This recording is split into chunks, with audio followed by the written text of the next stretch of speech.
He was the most dominant bowler on tour during the late 1970s and early 1980s. But if Mark Roth is a legend, so too is the best bowler of the 1990s, Walter Ray Williams, the two-time defending PBA Player of the Year.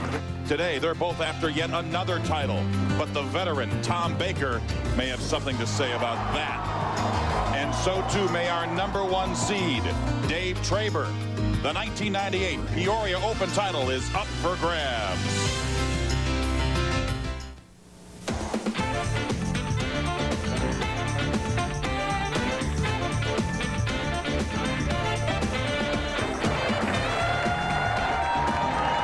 The Landmark Recreation Center for the fourth stop on the PBA Winter Tour. It's the Peoria Open. And on this Valentine's weekend, we've got a sweetheart of a show for you. Call it Legends Week. Our fifth seed today out of Buffalo, New York, making his second championship round appearance of the year, 43-year-old Tom Baker. In our first match, he'll meet up with Mark Roth, the PBA Hall of Famer, after his 35th career title. Our third seed today, one of the most consistent bowlers on tour, possibly a future legend, 31-year-old Doug Kent. Seated second, another Hall of Famer, the four-time PBA Player of the Year, Walter Ray Williams. And our top seed today, he barely missed the championship round a week ago, David Traber. And hello again, everybody. I'm Mike Bush, and thanks for joining us here in Peoria. And this week, there was no need to ask, will it play in Peoria? The pro bowlers always get a warm welcome here, and that's why they've been coming here for the past 19 years. Let's bring in my partner, the PBA Hall of Famer, Marshall Holman. And Marshall, this really was Legends Week in Peoria. Well, it certainly was, Mike, and it was a lot of fun for me to watch as some of the greatest bowlers of all time showed their dominance here in Peoria. First, Walter Ray Williams Jr. having a slow start this year. Didn't cash in the first three events, but he's back. He's on our telecast, and he's here to dominate again like he did in 96 and 97. And then the great Mark Roth, the man who literally changed the game. All the people that watched back in the 70s and 80s watched the way he cranked them all up and made those pins spin. He really was a visionary in the game of bowling. He's in our opening match. All right, Marshall, thank you. And in our first match, two bowlers who've known each other a long time. They've competed against one another for more than 20 years. On your right, Tom Baker, our fifth seed, going up against Mark Roth, our fourth seed. These two met in a championship round all the way back in 1976. More about that as we go along. And Baker begins on lane 37 with a strike. We take a look at Tommy Baker shaking him up in the first frame here in Peoria. Now we'll see Mark Roth, and he's playing the line that a lot of the players played earlier in the week. Very, very deep inside the fifth arrow. 46-year-old Mark Roth. And he leaves one standing. It's the 4-pin. And that's the way Mark Roth begins our opening round match. And Marshall, Mark struggled last night. He had a terrific week, but in the position round last night, he went through his struggles and was shaking his head a lot and wondering what was going wrong. Well, as Mark Roth shoots at the 4-pin, hang on, Mark. No problem. Mark Roth had a tough night, as you said, in the last 8 games of qualifying, but he was able to hang on through a lot of grit and guts, and also the players behind him didn't put as much pressure on him as normally. So fortunate for Mark. It's great to see him there, to watch Mark Roth. He's changed his style. For those of you who are used to watching Mark back years ago, used to be the 7-step approach, wasn't it? Right, and he shortened his approach. Well, he knocks the 10-pin out of that 7-10 split. Another good shot, both shots in the pocket. The reason he's done this is to accommodate a bad right knee. He's had a couple of knee surgeries. Right. He's not able to take that long approach and get quite as low to the line as he used to. So he's really had to retool his game. And yeah, his last win came in 1995 against Walter Ray Williams in Toronto. And then he had surgery on his knee. He ruptured his quadricep muscle. After surgery, he's pretty much out in 1996, and he gets the spare in the second. And he started bowling again later in 1996, and he's really come back. And he still loves it as much as he always did when he was winning all those tournaments. He's got 34 national titles. And Tom Baker has another strike. He opens with a double. He's a 22-year PBA veteran as well. We'll take a look at Tom Baker, a very, very crisp shot. He's playing right around over the third arrow, which is unusual. We didn't see many people play that line this week. It was either way out or way in, but he's found himself a little something in the center of the lane, and he takes a re-rack on lane 37. Didn't quite like the way the pins were set. Looking to go 21 pins up with a strike in the third frame. This is Tom's second championship round appearance of the year. You saw he finished second in Brentwood. And another strike for Tom Baker. 3 in a row. And he puts a lot of pressure. A lot of pressure on the Hall of Famer Mark Roth right now as we take a look at this shot coming right into your living room. This is Tom Baker. As we see, high flush in the pocket, and Mark Roth needs to get it started right now. Roth in the third, and another one standing. Well, Mark's made 3 good shots. He's left the 4-pin on 38. Then he left the 7-pin on 37, and now the 10-pin. Take a look at this deep inside trajectory. It carried pretty well for him earlier in the week. 6-pin lays in the channel, does not quite get out to get the 10-pin. In 1976, he and Tom Baker met in a tournament in Pittsburgh, and Roth leaves the 10-pin. An unusual open frame in the third. Looks as if it just slipped off his hand. He's, you know, one of the hallmarks of Mark's game, aside from the fact that he used to strike all the time when he was in his definite prime, was the fact that he was such a great spare shooter. So unusual for him to miss the 10-pin. Finds himself in a very, very deep hole early after only 3 frames, down 33. And there's a strike, his first of the opening round. Mark Roth finally gets that strike. Tom Baker's working on 3 strikes. He'll go for number 4 when we come back to Peoria.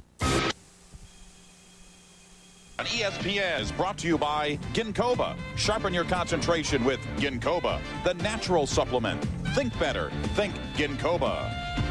By Brunswick. Line up with the perfect lineup from Brunswick. And by the Philips CE rewritable disk drive. Now you can create CD-ROMs on your own PC. It's our opening round match here in Peoria. Tom Baker up in the 4th frame with a 33-pin lead. And Marshall, before the break, I was mentioning that Tom Baker went up against Mark Roth in 1976. Bowling in just his 7th tournament, lost to Roth in Pittsburgh. Roth reeling off 8 strikes in a row to win it. And there's 4 strikes in a row for Tom Baker, going after a little sweet revenge more than 20 years later. And Tom Baker, you'll take a look at him from behind. He didn't really like the way the shot got off his hand, but got enough of the ball to get it back into the pocket. Now take a look. He's going, will it get back? It does, but as he's walking back, he's sort of shaking his head. I don't know if he actually didn't like it or if he's trying to send a little psych-out message to Mark Roth. 5th frame. Baker on lane 37. Came in a little too high. And you can see he throws his elbow out. Knows it was a bad shot. We'll take a look. He's going to cut right through the heart of the pins, leaving the 3 and 10. A relatively easy split to make. Probably the pros would make it, if they left it 5 times, they should make it 3. You mentioned that he threw his elbow out. See that more compact style he now has. He says he does that less now with this new style. And he makes that split. That's exactly right, Mike. He's able to make better shots with the more compact style. He kind of crouches down, puts him in, just gets him more ready, to make the shot. He says there's less chance for error on that backswing. And that's exactly what you're looking for. You always want to try and keep the game as simple as possible and keep the errors down. As Mark Roth goes for a double in the 5th frame. And he left the 7-pin. Well, thought he had it. And the pins, I think he thought he had it. Yeah, it was a great shot. It came in a little bit high. Well, take a look at the 4-pin. It should do the damage, but it actually goes in front of the 7-pin. Very bad break for Mark. And He knows he made a great shot, and I think he's saying thanks. Yeah. He expected that ball to strike. Everybody did. 34 national titles for this 1987 inductee into the PBA Hall of Fame. Gets the spare. And all Mark Roth wants is to win one more tournament. He just wants to win one more. But you know, that's kind of the greed of every player out here. We always want to win that one more, just one if more, he wins this one, and then just one more, yeah, exactly. and then just one more. Mark Roth, he had a Joe DiMaggio type streak in the 1970s when he cashed in 51 tournaments in a row. Incredible.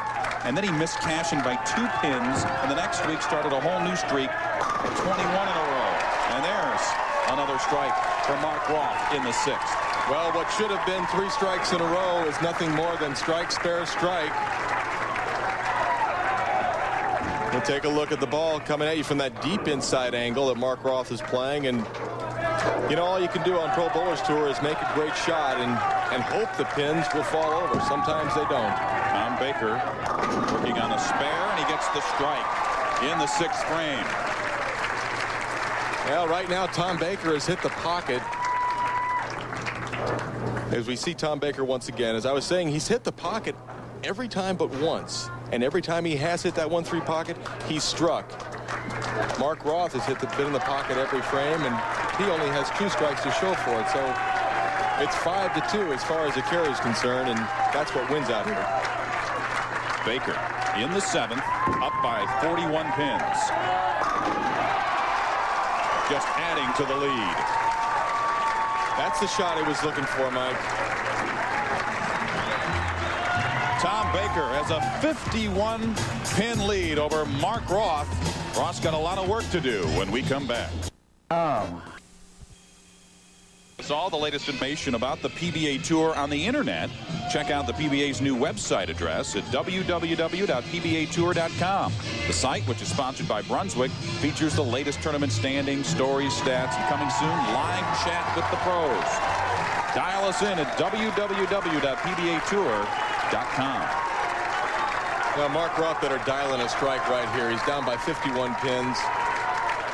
Going into the 7th frame, and he needs lots of strikes on his side of the board, and for Tom Baker to give him a little bit of an opening. It's got a hold pocket, and it's high. I cannot help but root for Mark Roth. I mean, we go back so far. He was my doubles partner back in the 70s and early 80s. And you just go for him. You want to see him bowl good out here. Well, the fact that he's even here is pretty amazing. He absolutely loves to bowl. And talking to him last night, I tried to find out what keeps him going. He just absolutely loves it. And he also loves his daughter Stephanie, who is quite an accomplished figure skater. And at 15 years old, he's been paying close attention to the Winter Olympics. She has her own Olympic dreams. Mark very proud of her and would rather talk about Stephanie, I think, than bowling. But he is struggling here this afternoon, as he was struggling during match play last night. Mark Roth from New Jersey. And I'm going to, I hate to ever judge what you say improperly, but I think Stephanie I think she's either 12 or 13. Okay. She's a little bit younger, but I asked him and he said 15. 15? Well, I'm probably. And then he said, I can't believe I'm telling you that. It seems like she was just 6 yesterday. Gosh, it does. Maybe to you too. Everybody seems young to me. We told Tom we wouldn't dwell on that point. I know, which is why we're dwelling on it. The strike by Baker.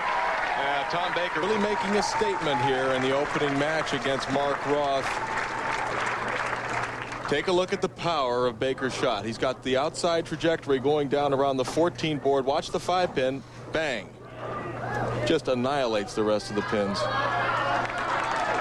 So Baker with 3 in a row.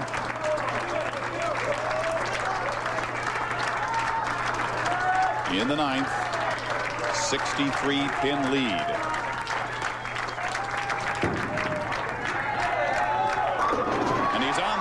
again. Tom Baker. And he's got a little room out there, and that's really what the pros are looking for. Not to have to fit the ball down the lane, but to give himself a little bit of room to the right, a little bit of room to the left. That way their arm swing can get loose, the carry goes up, they hit the pocket every time, and you've got the opportunity to shoot 278 like Tom Baker. And the struggle continues for Mr. Roth. He had a great week this week, even though he's struggling today. He started 6th, and then he moved up to 1st, and 3rd, then 6th again, then 2nd and 4th during qualifying. So he was very steady. But like I mentioned earlier, he struggled a little bit last night. This is a guy who's earned almost $1.5 million in his career with the PBA. 4-time PBA Player of the Year, won it in 77, 78, 79, and 84. And as I said earlier on the opening, the man who really changed the way people learn how to bowl. You know, people would watch Mark Roth bowl in the 70s. They didn't want to throw the straight ball. They wanted to get in there and crank it up like Mark. Right. And really had a very big impact on the tour.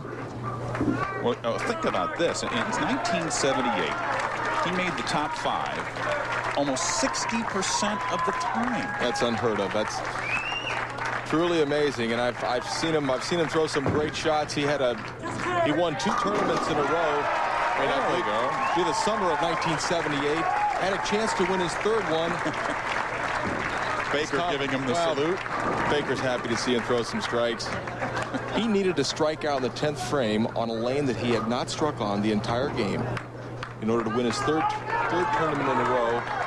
And he got up there and did it. And used to do some pretty amazing things. And I think we'll be seeing Mark again. He does have the love for the game. He wants to be out here. He's retooled his game.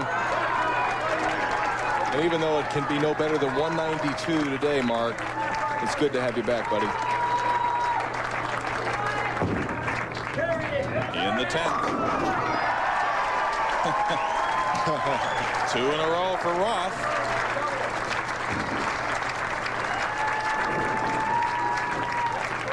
One of the things to get over the pain of all those surgeries that Mark has done, he actually wears magnetic inserts in his shoes.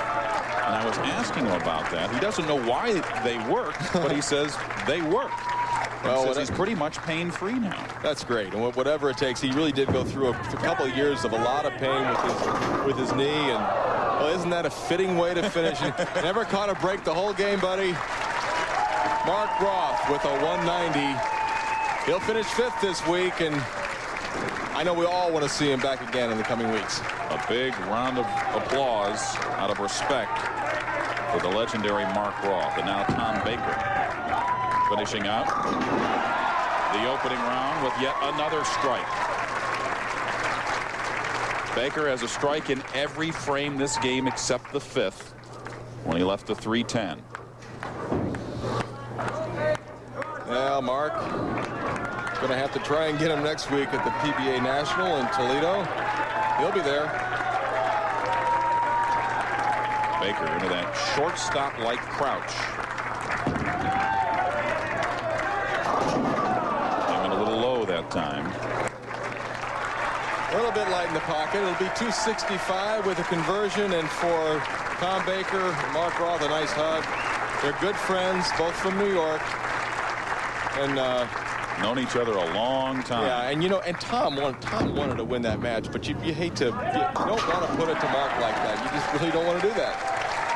So Tom Baker finishes with a 265 in our opening round against Mark Roth, who finishes with a 190. And so Baker climbs the ladder, and next up, one of the most consistent bowlers on tour, Doug Kent. It's Baker and Kent in our 2nd round match when we come back. Mike Bush and Marshall Holman back in Peoria getting ready for our 2nd round match between Tom Baker and Doug Kent.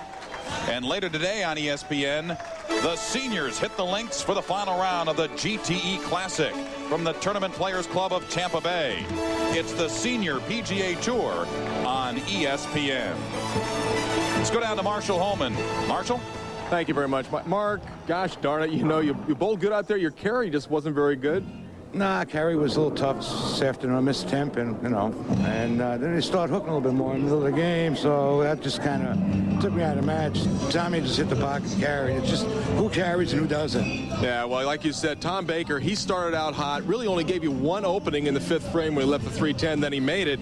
It was just a tough struggle for you, but we're all glad to see you back, and you're going to be bowling a pretty full schedule, I'm sure. Yes, I am, Marshall. Thanks a lot. All right, Mark. Once again, great to see you. I know all of America, great to see Mark Roth, and back up to you, Mike. All right, Marshall, Mark, thank you very much. So Tom Baker, who was our 5th seed, climbs the ladder, leapfrogs over Mark Roth, and now we'll meet up with Doug Kent. A couple of upstate New Yorkers here. Tom Baker from Buffalo and Doug Kent from Canandaigua, New York. And there is Mr. Kent. Still practicing on lane 38. This is Doug's 10th year on the PBA Tour and his 2nd championship round appearance in 1998. He finished 3rd at Albuquerque, losing to Ricky Ward, 257 to 244. Doug has earned almost $500,000 in his PBA career. Ranked 9th by the PBA. Won the 1991 ABC Masters. Our 2nd round match about to begin. Doug Kent on lane 37. And he rolls the 2-pin. He rolls the 2-pin, and you know it's always great to start out a game on some kind of an up note. He got a super break there. Well, they came all the way to Peoria to bowl this match. Tom Baker and Doug Kent could have driven about 40 miles each and met in the middle. They lived very close to each other in New York. And Baker is still red hot.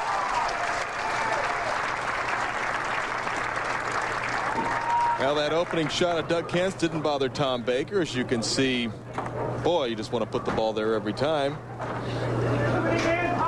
Tom is experiencing what he calls his 2nd or even 3rd childhood. And he's found new ways to express himself. You see the haircut. You can't see his left ear, but he's got an earring. And as we learned last night, that's not the only place he's pierced. We'll leave it to your imagination. And he leaves the half 10. Comes back sort of shaking his hand as if he didn't really get the proper lift on the ball, and very possibly that's why he's going to switch balls. This is also a reactive ball, but it's a reactive ball that will go a little straighter than his strike ball. Hang on. Whoa. And it's a good thing he switched bowling balls, because he wouldn't have made it with the other one. No problem, he says. Yeah, right, Tom.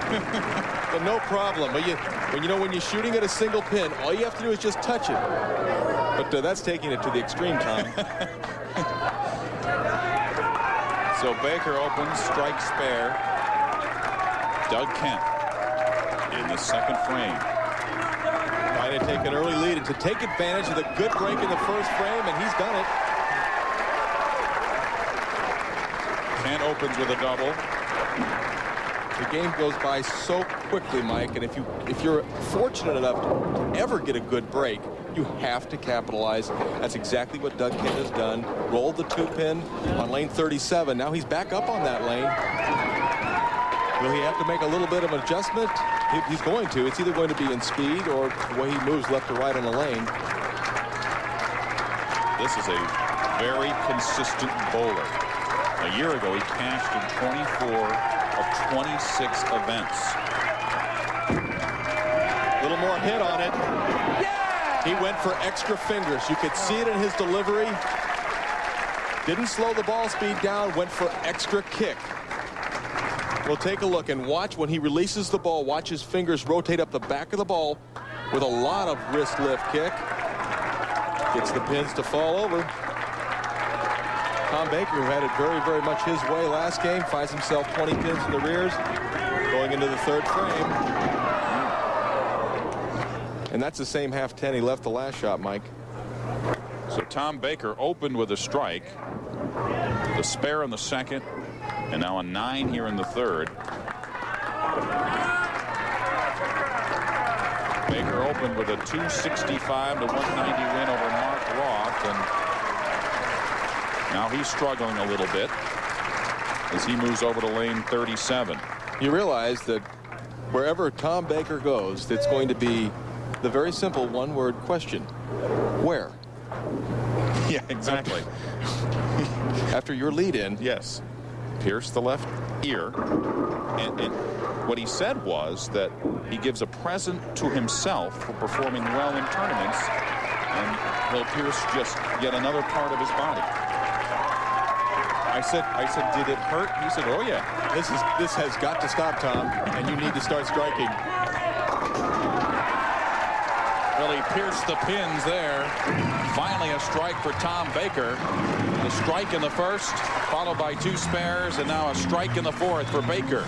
Doug Kent is working on 3 in a row. And he'll go for number 4 when we come back to Peoria.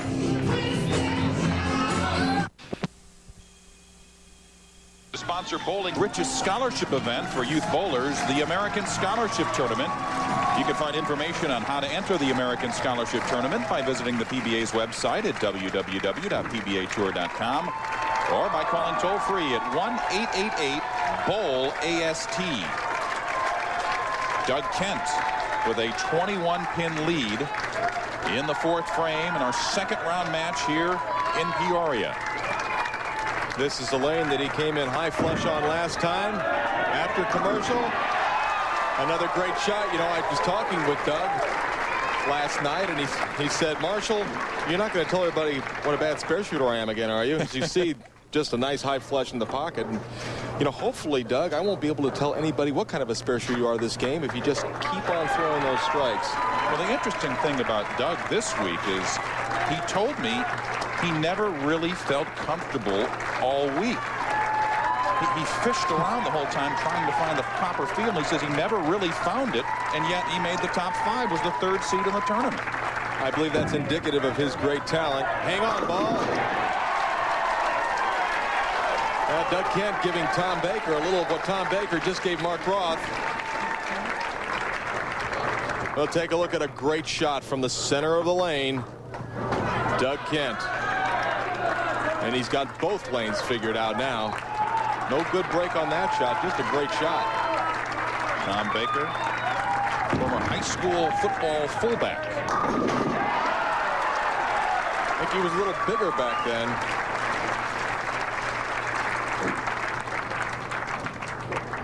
Now Tom Baker with the opportunity to cut it down to a 31-pin lead with the strike here. Gets the nice kick of the 10-pin. And it's by no means over. After 5 frames, Doug Kent with 5 in a row. Tom Baker with a double, 31 down. Can cut it to 21. And let Doug Kent know that he is certainly in the building. A couple of hot bowlers, both these players. Baker in the 6th. So Tom Baker trailing by 31 leaves the 4-9. Not only doesn't this ball strike, but he ends up leaving the 4-9 in what is really such a bad break. A little bit higher, he probably would have tripped out the 4-pin. A little bit lighter, it's 10 in the pit. He's got to try and make this. At this stage in the match, can't play safe. Come on, ball. Oh, he can't believe it hooked. He was actually waving the ball to hook a little more. And it hooked a little too much. Watch the way it dives. Right now, he's coaxing the ball. He wants that ball to go left, go left, go left. Boy. Boy, too much. And so, Doug Kent working on 5 in a row here in the 6th, trying to close out Tom Baker. He is on the money.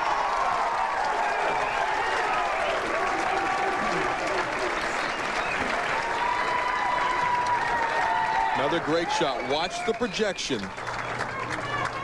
Way out onto the lane, about 18 board at the arrows.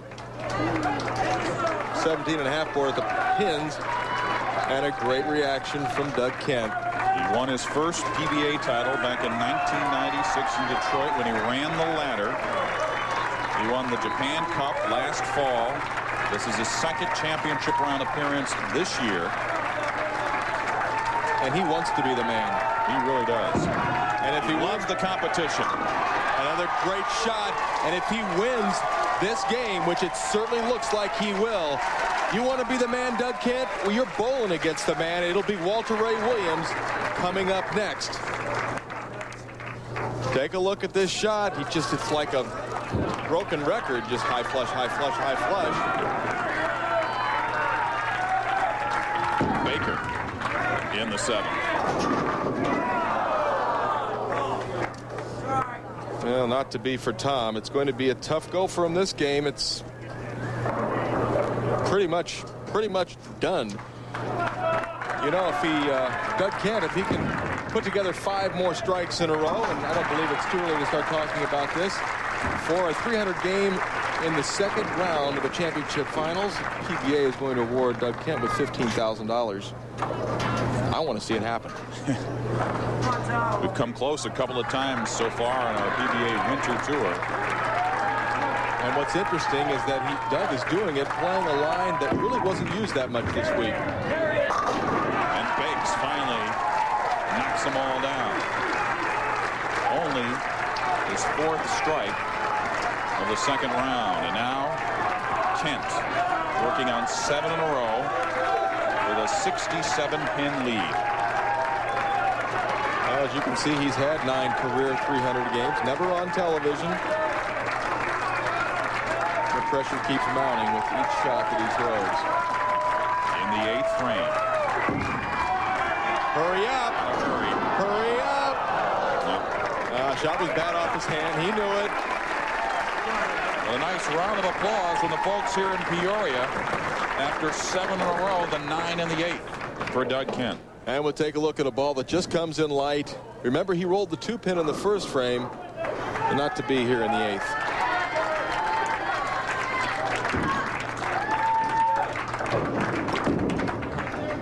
And he picks up the spare. That's right, Doug. You are a great spare shooter. See, he made the 2-pin. Now, when Doug Kent was a kid, he has loved bowling all his life. He was at a junior league banquet, and Mark Roth was the speaker at that banquet. And he says he just sat there in awe of Mark Roth. That was the proper thing to do, Doug. Quite an inspiration for a young man to meet an idol like that early.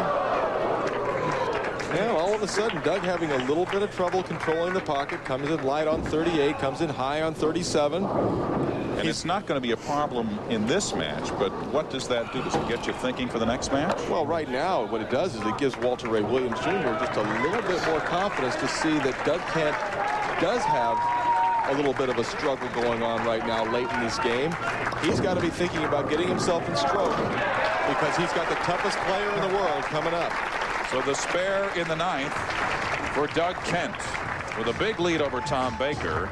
And now here's a word from the PBA. Step 2, maintain proper bowling posture. Step 3, always follow through. And remember, keep your composure. For more tips on how to bowl like the pros, watch the PBA Tour. The PBA Commissioner, Mark Gerbrick. Nice to have him here in Peoria with us. Don't forget, tonight on The Deuce from the Grand Casino in Biloxi, Mississippi, an all-female boxing card. Champion Yvonne Trevino takes on challenger Bridget Riley in a 10-round IFBA bantamweight bout. ESPN2's boxing tonight at 10. We continue our 2nd round match. Doug Kent going to close out Tom Baker. Baker opened up with a win over Mark Roth, and waiting in the wings, the PBA Player of the Year, Walter Ray Williams. And Tom Baker, the best he can do right now, 223. And if Doug Kent were to fall asleep right now, he has 227 already made. So, Doug, you have won this game. You're aware of that. And right now trying to compose himself to get ready for the next game, because it does make a difference when the name of your competitor is Walter Ray Williams Jr. You bet it does. Baker in the 10th frame. That's his third in a row. Well, there's the trip of the 4 that he needed back in the 6th frame when, he left the 4-9. He's got a great attitude. I mean, he's smiling out there. He's enjoying himself more at 43 on tour than he did when he was a great player back in the early 80s. Yeah, he went through a slump in the early 1990s. He had the wrist surgery. Then he changed his just whole way of being, he said. And he's much tougher mentally, he told me, than he's ever been. And he's really had a consistent year so far in 1998. As consistent as anyone. I mean, he's second time on our televised finals. Just missed a couple of weeks ago. A very, very consistent player and a fan favorite. We'll see if he can strike out. That's how it ends. 4 in a row for Tom Baker as he closes out a great week with a 223 in our second round match today.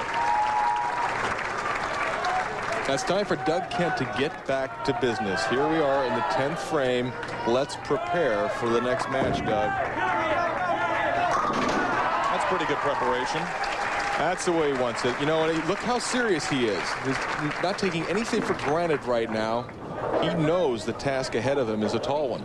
And if he wants to be the man, you've got to knock off the man. Even though Walter, only his first check of the year, which is amazing after the consistency he's had over the past 10 years or so, he's making a statement to everyone that he has returned. Second roll in the 10th, and yet another strike for Doug Kent. It's amazing how good it comes off your hand when you don't need it. When you don't need it, no problem. And I talked to his ball rep, Brian Purcell, last night, and Brian told me that he really was having trouble getting the ball off his hand consistently. It would hang or it would drop off a little bit. But, like you said, when you don't need it, there's no problem there. A little 267 for Doug Kent, Tom Baker's 223. So Doug Kent, the winner of our second round match, 267 over Tom Baker's 223. So Kent advances to the next round where he'll meet up with Walter Ray Williams. Stick around. Open continues here from Landmark Recreation Center. Getting ready for our third round match between Doug Kent, the 31-year-old, against Walter Ray Williams, the PBA Player of the Year the last 2 years. And now we'll try to improve your game. Here's this week's Score More with Brunswick.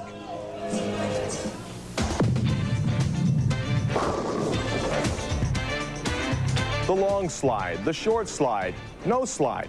Athletes in every sport have different techniques, and bowling is no exception. Now, one technique that varies dramatically among bowlers is the slide and the length of their slide. Let's take a look at two ends of the spectrum. Here's Michael Haugen Jr. He bowled on our telecast last week. Watch as he throws his ball. He has absolutely no slide. In fact, he even wears tennis shoes to inhibit the sliding motion. I, on the other hand, have a very long slide, something I developed years ago. So what is right, and what do Michael and I and other good bowlers have in common? Take a look at, as I keep my body in good position, the last step, the sliding step, actually comes in underneath my body in order to give myself proper balance at the line. So what is right for you? Well, for Michael Haugen, it's a short or no slide. For Marshall Holman, a very long slide. What you have to determine is what works best for you, and be aware of your sliding motion. Remember, it's every bit as important to have a good finishing step as it is to have the proper early approach and release. And there's a look at Walter Ray Williams. He'll be going after his 25th title as he meets Doug Kent in our third round match coming up next. Going to take for you to win this tournament? Well, I'm just going to stick to my game plan. They're playing a whole different part of the lane than I played all week, and hopefully they're not touching where I'm going to play, and hopefully I can get a lot of strikes. We're going to see some high, hard ones from the outside line? Not quite as hard as I did before, but I'll have to throw a little heat if they dry up. Well, he knows how to win. He's a three-time champion. Back to you, Mike. All right, David, Marshall, thank you very much. And speaking of champions, you're looking at a superstar on the Pro Bowlers Tour. 4-time PBA Player of the Year. Won it in 86, 93, 96, and 97. And Walter Ray Williams begins our third-round match with a strike.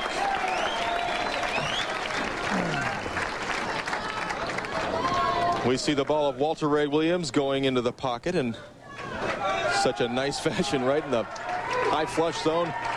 Good reaction from Walter. He says he's back. Yeah, we know it. Doug Kent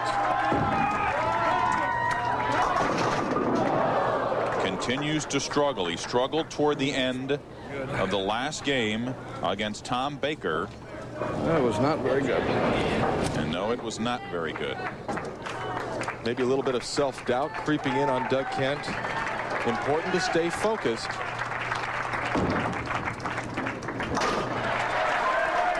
As he goes hard and straight, switching balls to make that 7-pin. Now we talk about Walter Ray being a legend on tour. A lot of people think, Marshall, from talking with a lot of these bowlers, they think this guy could be a future legend. That Doug Kent really knows how to adjust his game to Well, the certainly lane conditions. he has the physical gifts in order to be able to do that, Mike. It's just a matter of putting them together, getting a break here and there. He's going to have to win a lot of tournaments if he wants to be considered to be anywhere near as great as Walter Ray Williams Jr. Yeah. And when you're talking Walter Ray, you're talking one of the greatest of all time. He's been ranked #1 for 52 consecutive tournaments. And along with his 24 titles, he has 29 seconds. And he has started with 2 in a row here in our third-round match in Peoria. Walter Ray Williams Jr. had a little bit of a tough night last night. He was not feeling well. He was a little bit under the weather and didn't get a lot of sleep. And but I asked him, I said, now are you going to be able to handle bowling a game or two on TV? And he said that won't be any problem. He's got plenty of adrenaline rushing through those veins of his. In the third frame. Hook, baby, come on. Come on. A little fast. We'll let Walter do his own color commentary. He says he was a little fast on that shot, but still kept the ball well in play and almost gets the tap on that 10-pin out of the channel with the 6. He'll go for the spare, trying to knock the 10, and he got it. You can hear Walter Ray's spare ball as it rolls down the lane, goes right over the thumb and fingers. So Williams with a couple of strikes and a spare, and now Doug Kent in the third. Doug Kent is a guy who just loves the competition. He says getting the hit you need in a key frame has got to be like hitting a game-winning home run, or Michael Jordan hitting a game-winning basket. But right now, he doesn't have that game-winning stroke. A little bit light.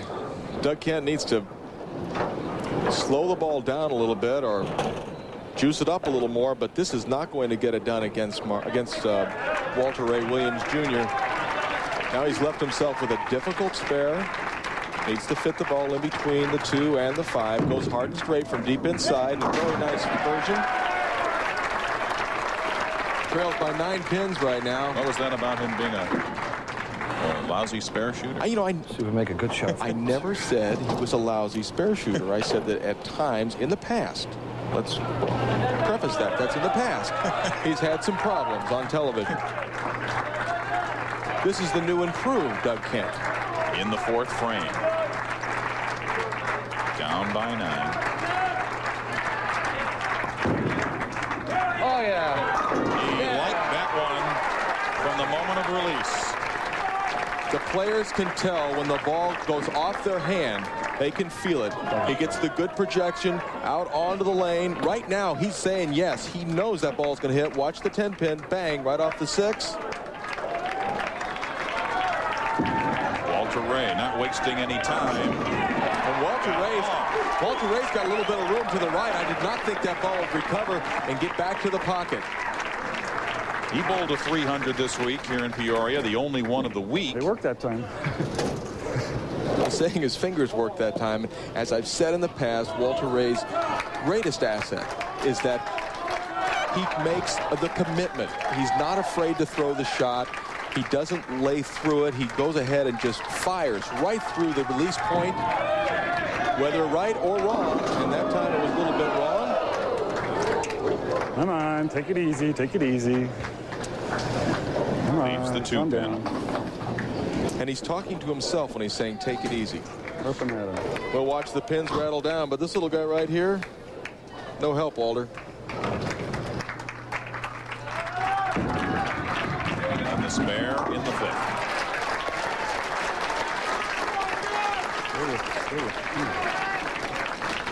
So Walter Ray Williams with a 9-pin lead as Doug Kent comes up in the 5th frame on lane 38. Watch how balanced Doug Kent is at the foul line. He's got incredible timing and balance, but the balance is not going to help him out there as he gets a little bit high, then a little light, and then high again. He's really lost lane 38, and what I was talking with Dave Traber about seems to be happening. He says he tells himself to let it go, but the first match, Tommy Baker bowled a great game. Then he struggled a little bit in the next match. And Doug Kent bowled a great game. Now he's struggling in this match. You can almost tell, just even from up here, that he doesn't seem to have the same kind of focus. He's not dialed in with the same kind of confidence as he had. No, That's Tommy Baker. With the opportunity in the 5th frame to take the lead, Doug Kent goes further behind, now by 21 pins against Walter Ray Williams. And not a very high-scoring match, but he can extricate himself from this little bit of difficulty, he'll be all right. Kent in the 6th frame now. This is our 3rd round match. And again, came up a little low. It's just amazing how quickly you can lose what you once had. And I know it from personal experience. I was bowling in a tournament in Milwaukee many years ago, and I averaged 250 the first 3 games on national television. And now I'm bowling against a relative unknown player. And I've already got my winner's speech already ready. And I shot 150, lost by 60 pins. Hold on. So just when you think you have it going, Doug Kent has lost it a little bit. He's going to have to pump it up against Walter Ray Williams Jr. Marshall Holman, Mike Bush back in Peoria. Walter Ray Williams Jr. up by 21 pins over Doug Kent in our 3rd round match. The best in golf continue their desert swing this week in the Tucson Chrysler Classic. Justin Leonard, Phil Mickelson, David Duval, Lee Jansen, Tom Lehman. Many others are among those scheduled to compete. Coverage begins Thursday and Friday at 4 o'clock on ESPN. And Jeff Slimmon would like to go back-to-back on the PGA Tour. He's quite a bowler, I understand. And also from the New York area, not far from where Doug Kent lives. Come on, baby, come on. Yeah. Walter Ray Williams coaxing the strike. The important shot coming out of commercial. Can Walter Ray have the composure? Well, certainly. And he wants it badly. Now here's a shot where he really has a great opportunity to extend his lead up by 31 pins and make it extraordinarily difficult for Doug Kent to have any chance of coming back. In the 7th frame. Came in light last time, and so often. Wow. Square up hooks. That's not good. Down. Having trouble with lane 37. Man. Take a look at those eyes. Yeah. Oh, yeah. And he knew it from release because he was letting out a sigh as soon as he let the ball go. Tough spare. Well, he yelled, uh-oh, right when he let the ball go, and he made it perfectly. Walter, you're fooling me up here. Doug Kent still in this match. Walter Ray having a lot of trouble on lane 37. Came in light in the 5th frame, high in the 7th frame, and that's the worst possible scenario you can have when you have that little highlight reel going in the middle of a game. Kent down by 21 pins here in the 7th frame. He needs to dial in again, and he does. Doug Kent with a strike in the 7th. And for Doug Kent, it's all about making shots, as he asked for a re-rack on lane 37. You're allowed 2 re-racks per game.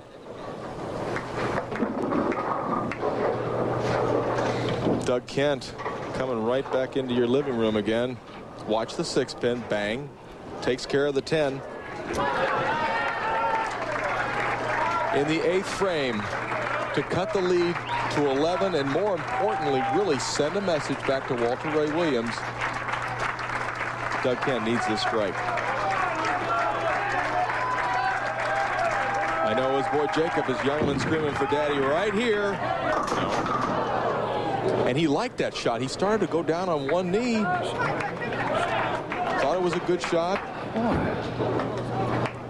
Let's see if he gets the good projection he needs on this shot. Because he thought he threw a good shot. Well, he projected the ball, but it looked like it might have been just a little left of his target. Has to forget about that and make sure of the spare. The 3-6-10 spare on the money for Doug Kent in the 8th. Walter Ray Williams still up by 21 pins as he moves to lane 38 here in the 8th frame of our 3rd round match, the Peoria Open. Doug Kent defeated Tom Baker in the 2nd round match. Baker defeating Mark Roth in our 1st round match, and he gets them all. Well, he hasn't missed on lane 38, but maybe you should have missed on that one, Walter. That was very, very fortunate, as we'll see the ball go down around the 20 board, go all the way out to about 12, and now he's just going to tickle him over. Let's see. This is the shot that's been giving him trouble. Lane 37, now really the lane that's giving everyone problems, and I'm sure in the next match that David Traber will probably make whoever he bowls on finish on lane 37. Is that the right way, Walter? Yes, it is. Walter Ray Williams with a double in the 8th and 9th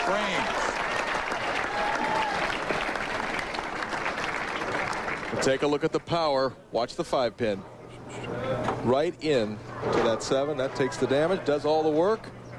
That's what makes Walter Ray so great, Marshall, is his ability to adjust. He's struggling on one lane, so he tries something new. He's not afraid to try it, and there it was, the strike. That's right. He's not afraid to go out there and make a commitment. Come on. Now, Doug Kent has found himself in really big trouble now. He leaves the bucket, the 2-4-5-8. Best Doug Kent can do, 194 with a spare and striking out. Walter Ray Williams is going to have that chance to try and get a little closer. First places to second place finishes. That's his goal out here. He wants to have more first places than seconds. Right now, 24 first, 29 seconds. So we'll see how he can do.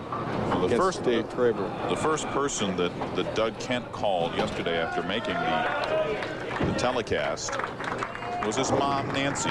He says is his biggest fan, along with his 6-year-old son, Jacob. And I'm sure they're at home cheering him on as he tries to finish out strong here in our 3rd round match.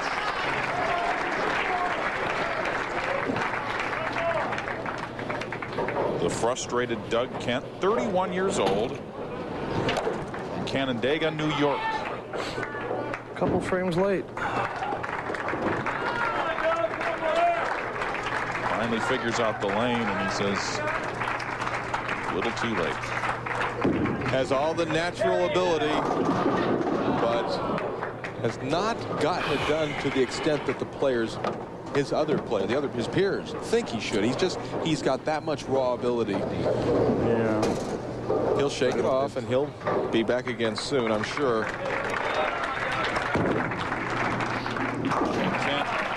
Finishes it off with a spare and a 184 in our 3rd round match. Now from 260 to 180, you wonder where it went that fast. Walter Ray Williams right now. Here's a question for you, Mike. Where did Walter Ray Williams Jr. win his first tournament?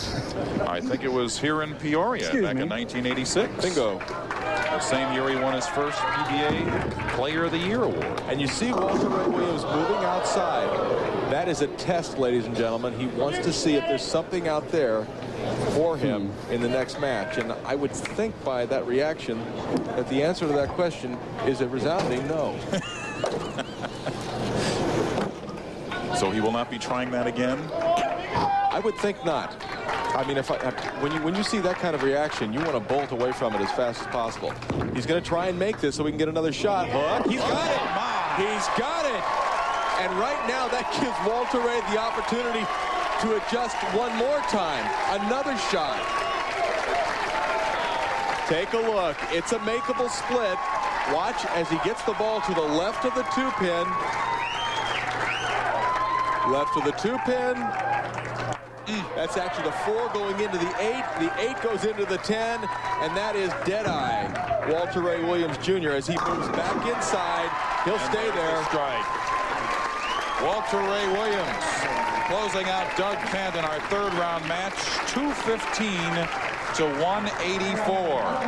And Sir Walter Ray Williams has advanced to our championship round against David Traber. Walter Ray will be after his 25th PBA title. Back in Peoria, getting ready for our championship match of the Peoria Open. And don't forget, Sunday, February 22nd, we're going to be in Toledo, Ohio at Ducat's Imperial Lanes. Yes, it's the PBA National Championship. Sunday, March 1st, we'll be in Erie, Pennsylvania for the Storm Flagship Open at Eastway Lanes. And don't forget the Greater Albany Senior Open coming up on Sunday, March 15th. Let's go down to Marshall Holman. Marshall? Thank you, Mike. Doug, you were locked in. You shot 267 in the first game. You know, what happened so quickly? Well, it just seemed like towards the end of the first game, the backends were starting to carry down, and I was starting to lose that secure feeling of the ball getting back strong. All right, well, thank you very much, and good spare shooting, and we know we'll see you again very, very soon. Back to you, Mike. All right, Marshall, thank you very much. Doug Kent and Marshall Holman, and let's recap what has happened here so far today.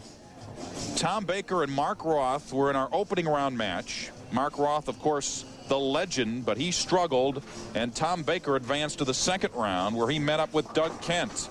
Doug Kent was dialed in at that time, and he beat Tom Baker, and then he advanced to the third round where he met up with Walter Ray Williams, and now Kent loses to Walter Ray, and it's Walter Ray Williams getting ready for the championship round against David Traber from Woodstock, Illinois. Walter Ray has had a terrific week here this week. Remember, this is a guy who in the early going this year didn't cash. He didn't cash in the first 3 tournaments and said he just wasn't able to strike, and his mind may have been on his wife, Paige, who always travels with him but has been having some back problems and hasn't been on the road this year. But Walter Ray was able to put that behind him this week. And he begins our championship round with a strike. Walter Ray Williams Jr. already putting the pressure on David Traber. Yeah, Walter didn't like that 0 for 3 start, but boy, he likes this strike in the first frame of the championship match.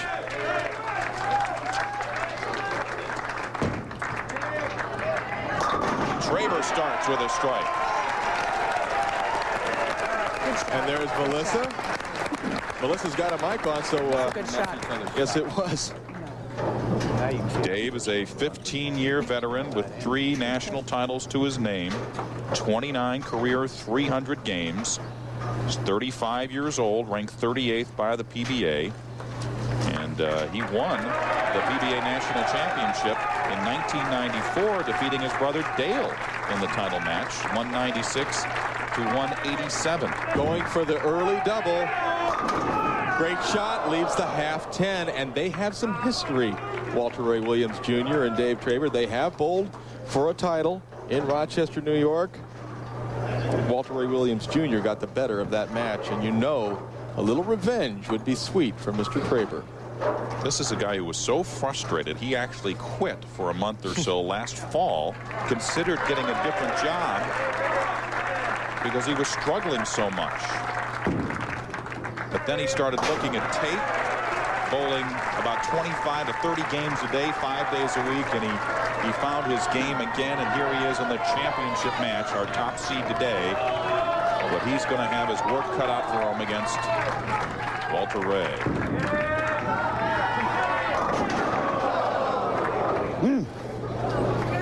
Mine, you better net. Run it down. Ball just comes in light, will not hook up into the pocket, leaves the 2-4-5. Walter Ray's nickname, Deadeye. Gee, I wonder why. Should not have any problem making this. And he doesn't get the color commentator hex and makes the spare. Come on. Well, they call him Deadeye, too, because he's also a 6-time world horseshoe pitching champion. And I've watched him pitch horseshoes, and his style is very, very similar to the way he looks when he bowls. When he gets it going in either game, he is absolutely amazing. A strike in the third for Walter Ray Williams, the 18-year veteran.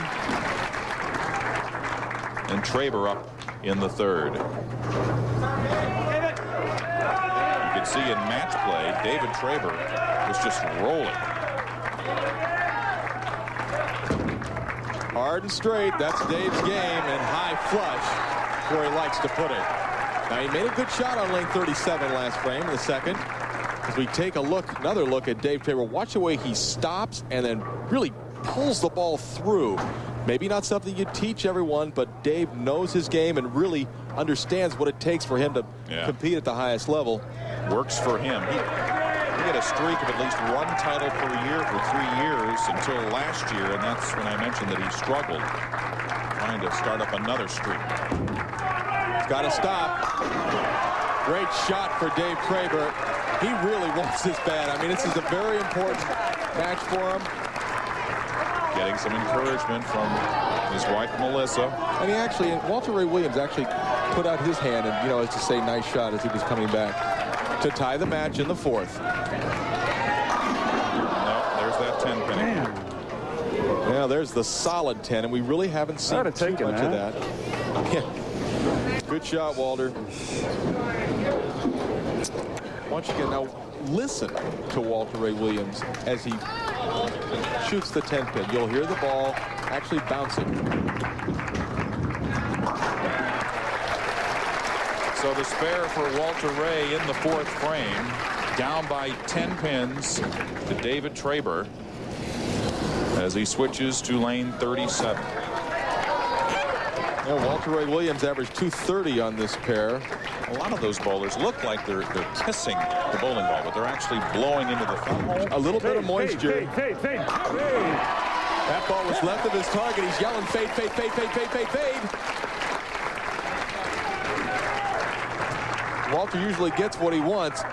This ball was left off of his hand, but it hits the oil, holds down the pocket, and carries all 10 pins lovely. He knows it's a good shot. Just will it strike? Traber in the fifth for 3 in a row. And Traber wants these people to scream for him. He says, I know I don't have as great a record as Walter Ray Williams Jr., but come on, give me a break. He is dialed in right now. Dave Traber, a strike in the first, then the spare, and now 3 in a row as he moves to the 6th frame, up by 20. Nobody's been able to keep it going from one game to the next. We've had a winner. He's gone to the next match and lost. It's happened in every match. Dave Traber wants to see it happen here. He thought he had it. He liked it from the moment it left his hand, but the 10 pin still standing. Dave, by the way, is wearing black today because he loves stock car racing, and he's wearing black in honor of Dale Earnhardt. He was rooting for him in the Daytona 500. Well, he likes things that go fast. His ball goes fast. And Traber with the spare in the 6th after leaving the 10 pin. And Walter Ray Williams working on a strike in the 5th. Continues our championship match when we come back. Holmes, general manager of Landmark Recreation Center. Don't forget, tomorrow on Big Monday, presented by Bud Light, Todd Bergen and the 20th-ranked Syracuse Orangemen take on Villanova in a Big East matchup.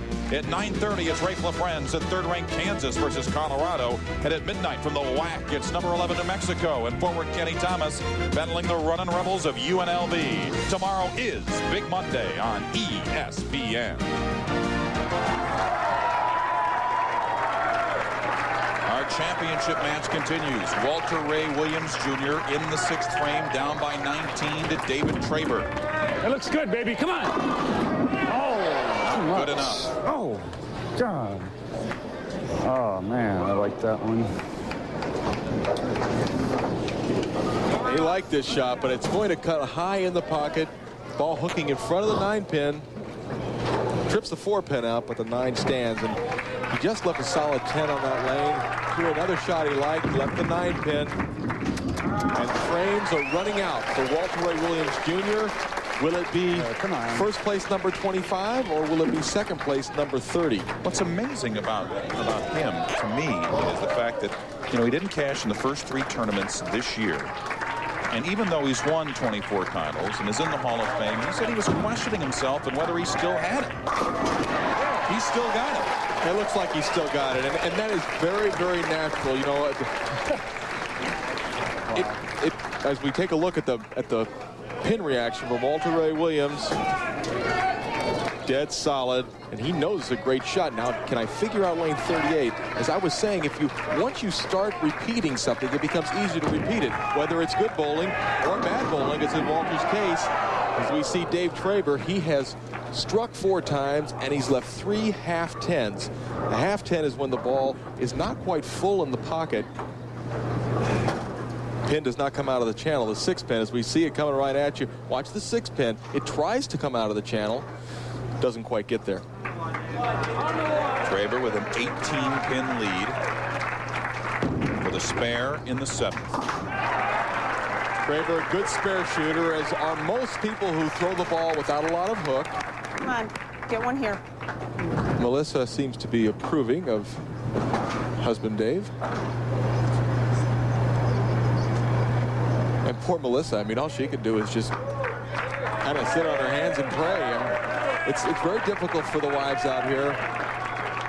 When Dave won his first tournament back in 1994, he bought Melissa a 1967 Camaro convertible. They love those muscle cars, and a little muscle there for Dave Traber and the strike in the 8th. Now that time he gets the 6-pin to jump out of the channel and knock the 10 out. Right now, Walter Ray Williams, he's struck every time on lane 37. He has not struck once on 38, and he needs this one badly. There it is. 2 in a row now for Walter Ray Williams. Hanging in there, down by 8.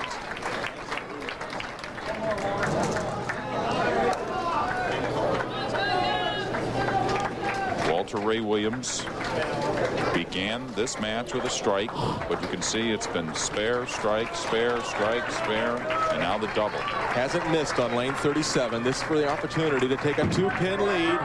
Will he do it? Will he hold? Yes, it will. Walter Ray Williams Jr., he may not win this match, but boy, he's not going to make it easy on Dave Traber. Dave Traber with a possible 248. Walter Ray Williams with a possible 240. That means Dave, with a strike here in the 9th and a couple in the 10th, will shut him out. But can he do it? He does. Gets the strike in the 9th.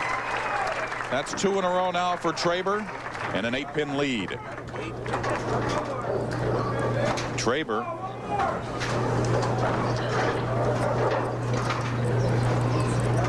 up by 8 pins after Walter Ray put it right on him. He came back, got the strike in the 9th frame. A strike here, he'd be up by 18. Strike in the 11th. Game, set, match, David Traber, but he needs this first one. There it is. He threw it as good as he could, high flush. Don't tell me it doesn't mean more to David Traber to beat Walter Ray Williams Jr. than it does to beat someone else. Coming right at you from the outside trajectory as Dave Traber throws it high flush into the pocket. One more shot like that, Mike. he's your winner. Traber looking for his 4th national title.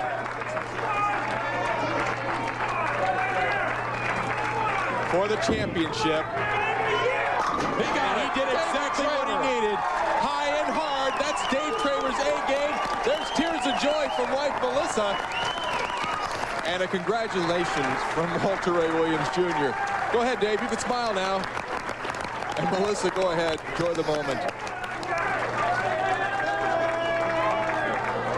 Walter Ray Williams